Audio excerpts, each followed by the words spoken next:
Comment ça va YouTube?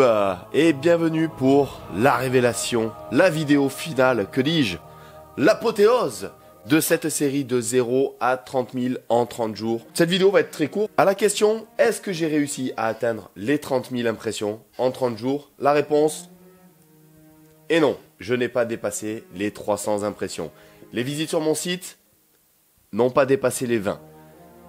Alors, petite récapitulation. Pourquoi cela?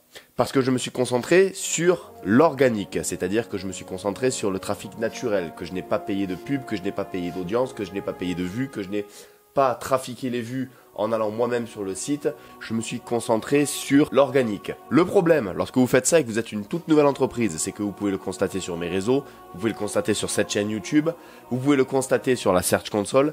Je suis une entreprise relativement nouvelle. Les entreprises nouvelles n'ont pas d'audience. J'aurais pu demander à des amis de parler de moi sur leur site, mais la plupart des personnes n'ont même pas de network. Donc ce serait un petit peu gruger les chiffres. Est-ce que 300 c'est déjà un bon chiffre? Il ne faut pas voir forcément un petit chiffre comme un échec. Le message que j'ai essayé de faire passer à travers cette série, c'est que c'est un travail de longue haleine, c'est un travail d'endurance que de faire venir des personnes. Si j'avais eu une chaîne YouTube à 300 000 abonnés, forcément, avec 100 000 vues par vidéo, il y aurait forcément eu au moins 20-25 000 impressions sur mon site. Sauf que là, je repartais comme 90% des entrepreneurs à zéro et du coup sans faire appel à mon network.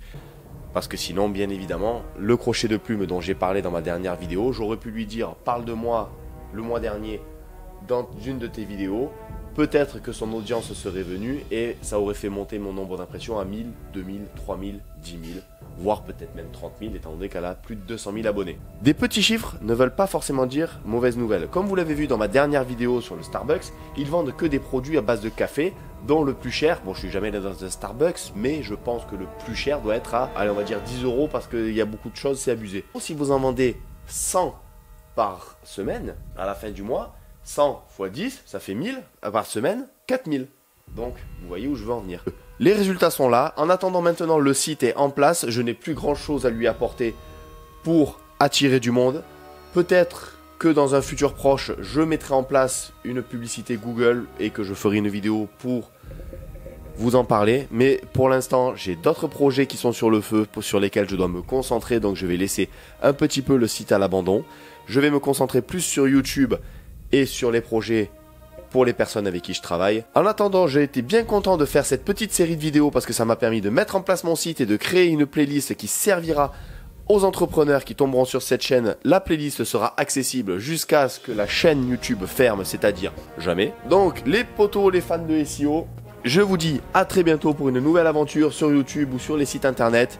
Portez-vous bien et restez connectés. Ciao!